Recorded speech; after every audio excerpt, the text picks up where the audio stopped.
Why did they take all of those books out of the Bible? Well, because those books prove that we live on a flat earth and not a round one. Period. Glory be to God.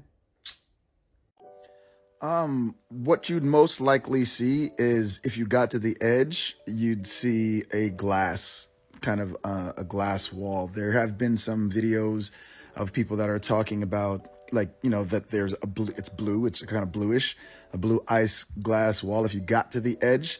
Now, there's two possibilities, and I'll show you a picture of what it could possibly look like. Okay, so let's say, you're in that ocean, right? And then you see at the very edge, this ice wall, and this is going all the way around. Just picture this was going all the way around like this. So at the edge, you'd see the end of the firmament, right? And on the top and all around is water. So it's kind of like you're in a snow globe, right? But now this is us on here. Now you travel out, and you get to the end, you'd see some kind of impenetrable barrier that you can't go through to the other side. Now, there's a second option, and here's a theory that some people have had that, it's possible that there's beyond this wall, initial wall, that there are other lands outside beyond that wall, but it still would be flat, and it still would be some kind of dome over the edge of the end of whatever the end is. So if you take it and you put it like flat like this, right, there would be some kind of bowl dome that go all the way down to the edge like that, still over everything. All right. But that necessarily wouldn't be biblical. Biblically, we have the it's not limited, but this is what it looks like. The seal that we talk about in Job that I showed you. Like, say this is like, North America, South America, Africa, Asia, whatever, in the middle part. And then on the edge, see the ring around here, the seal, how it's upturned at the edge of a seal. That is the ice wall that we're seeing. And then, coming over this would be like a dome. Boop, boop, just take a little ball and stick it right on top of here. Boop, like that, like a semicircle, half dome. And that's basically what you would most likely see. For a refresher, this is Job 38, and I'll go to 13 and 14. I just showed you 14, but I'll just show you in context where's the earth. That it might take hold of the ends of the earth, that wicked might be shaken out of it. It is turned as clay to the seal. Now, the it is definitely referencing the earth. So it is turned as clay to the seal, and they stand at. And for the original design, you can go to Genesis 1 and 6. And Elohim or Elohim said, let there be a firmament in the midst of the waters, and let it divide the waters from the waters. So that's when you look at that firmament, that dome, there's waters above, like up here, right? And then waters below. This dome right here is what's protecting us from all of the waters that are above. It's not empty space above, it's water. Also, it should be noted that the lights, the stars aren't just lights, they're actually angels. Those are beings. Which is why the stars can fall, and when the fallen stars, or the fall is the word for the fallen, right? And the Nephilim are the ones that mixed with mankind. They're the offspring of the fallen angels, the watchers, and the human beings, the women that were the female human women that were on earth at the time. So when you see a falling star, that's not a falling star, that's actually a falling angel. All right, there's an angel, as an angel comes down. You could also look in Genesis 40 something, I can't remember, 14, I can't remember, man. But it's for Jacob's ladder. You see the angels going up and down, up and down, up and down. And to go deeper into it, you can go into the book of Enoch, which is an apocryphal book. It's an extra book to get more into what it says in Genesis 6 and 4 about the giants and the Nephilim, and how it's because the sons of God came down. So those stars above that are just shining, yeah, those are actual beings. Those are angels. So we all know how Werner von Braun and Walt Disney were best friends, right? Not only in the cartoons, but Mickey Mouse and his spaceship, page 1. And on page 11, boy, they love their numbers. They have their spaceship building in their barn at barn 6. And they have to have several shots of not only the moon, but of the spherical earth out the window, and then coming back to land. People literally ask me all the time, why does flat earth matter? It matters so much because they are trying to hide God. It is such a big answer that people cannot wrap their brain around this. But I'm telling you right now, once you look into this and you lean into this, it literally shows you everything that's going on in our world. This is our great pal, Mr. Disney, and his friend, Werner von Braun. And on Werner von Braun's tombstone is Psalms 19:1, which is literally telling you about the firmament and how the firmament shows the handiwork of God's creation. Until you can show me an actual picture of Earth and not the ones NASA create through CGI, basically Photoshop. Until you can show me an actual picture of Earth, I believe the Earth is flat. Yes, I'm a flat earther. I stand by the Earth is flat. You might think, what do they have to gain by lying to us about that? I don't know. That's the bit I haven't figured out yet. But why do they lie about everything? And why is NASA translated in Old Hebrew mean to lead astray, to deceive? You know NASA, the space people, to deceive, to lead astray, to beguile. Oh, and the founder of NASA, do you know what he has on his grave? It's Psalms 19 verse 1. Do you know what that says? But essentially that the firmament shows God's handiwork. Do you know what the firmament is? Let me tell you what the firmament is. Genesis 1 verse 6. And God said, let there be a firmament and let it divide the waters from the waters. God made the firmament and divided the waters above from the waters below. And God called the firmament heaven. Skip to verse 14. And God said, let there be lights in the firmament of heaven to divide the day from the night. Sun, moon. Don't know about you, but I didn't hear anything about solar system, planets, blah, blah, blah. And feel free to tell me if you feel like I'm interpreting this wrong. In fact, next time you get on a plane, ask the pilot if they think the Earth is flat or a sphere. This is the map that pilots use to plan their route, by the way, and this is the flat Earth map. And the routes that airplanes take wouldn't make sense if the Earth was actually a ball, because look, it would go like this.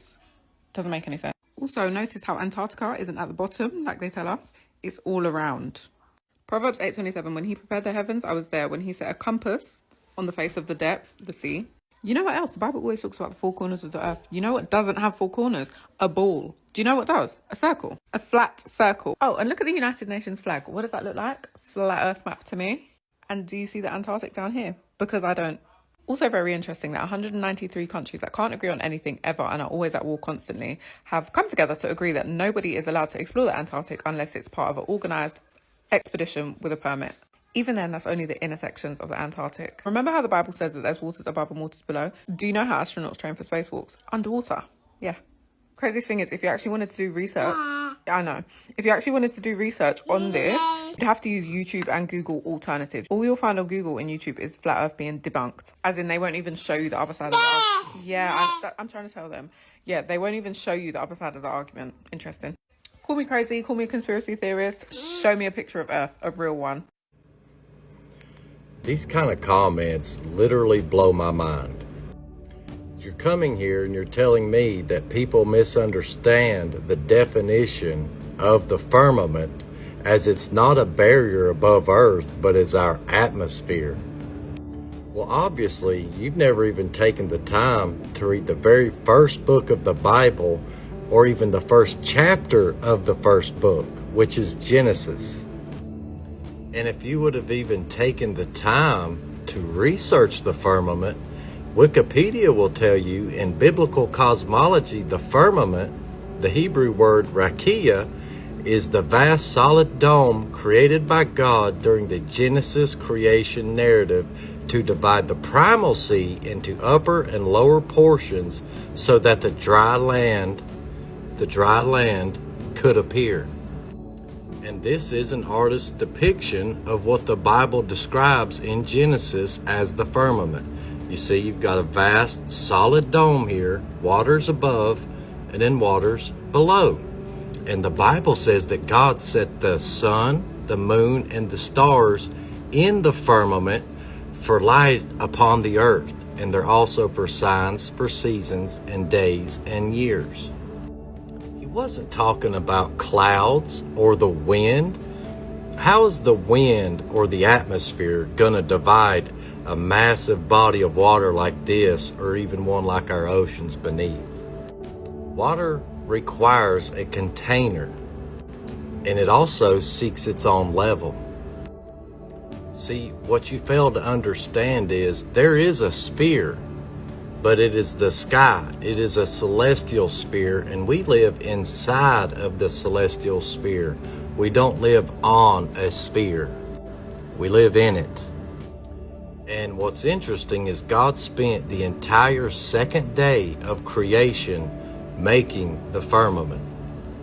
And you can find verses all throughout the Bible that literally describes it as a hard, fast barrier, clear as glass. And it says that he stretches it out like a curtain or like a tent to dwell in. The Bible also says that the earth is his footstool. You see, God resides above the firmament. That's where his throne is. You see, God is near to us. He's not far. He's not in some other dimension on the other side of outer space, as you call it. No, he's seated on his throne right above the firmament, and he looks down and he watches us on the earth. It says we're like grasshoppers compared to the Lord. And since you won't read your Bible, I'll read mine to you. It says, the heavens declare the glory of God, and the firmament showeth his handiwork.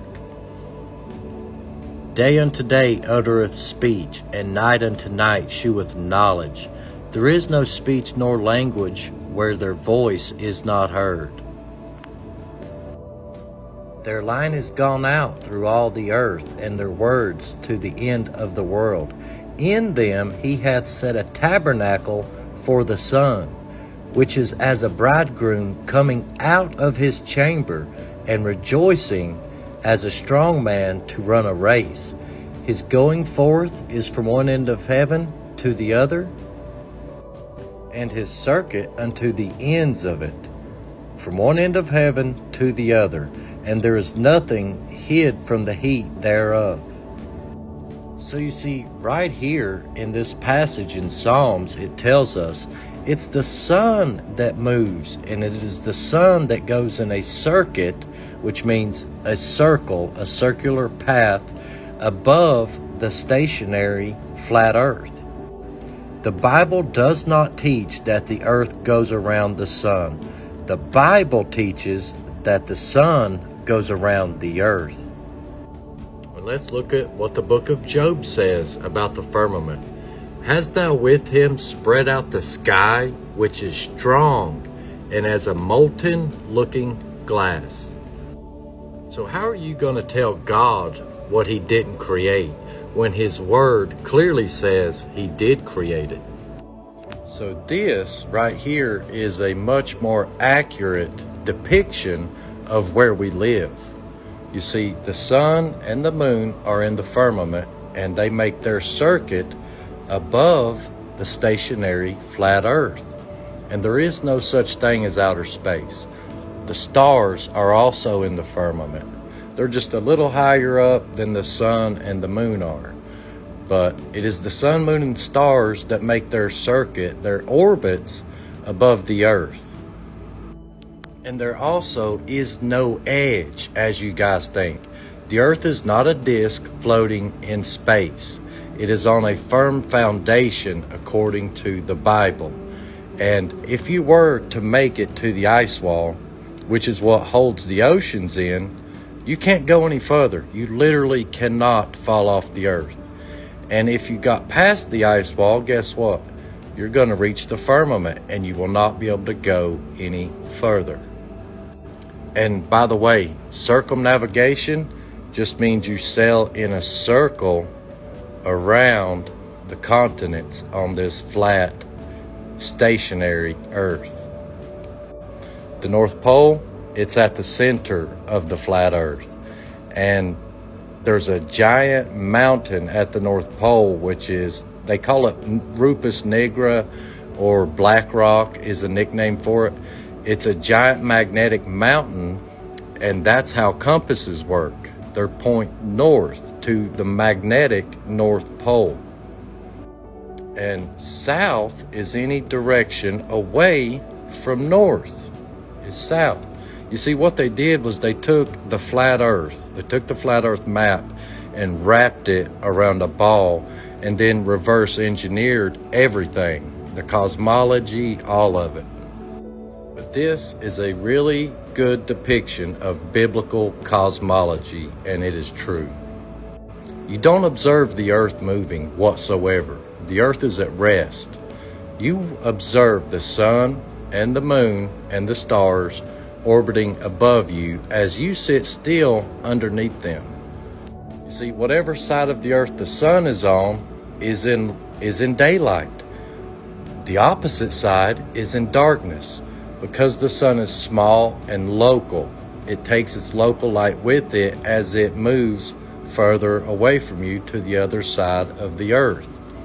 And the reason you cannot see the sun from everywhere on earth, like the sun's over here, people over here cannot see it, because you're a tiny little microscopic speck, and you can only see, a certain distance around you. Your eyes cannot see indefinitely far. Telescopes cannot even see indefinitely far. The reason telescopes can see these stars and the sun and the moon so clearly is because they're close, they're local. If they were millions of light years away, not only would they be invisible to the naked eye, but you wouldn't even be able to see them with a telescope. But you need to stop saying that the firmament is not a literal barrier, because it is, and that is exactly how the Bible describes it. Even Wikipedia will tell you that if you look up the definition of the word firmament. It is not our atmosphere. The firmament contains our atmosphere.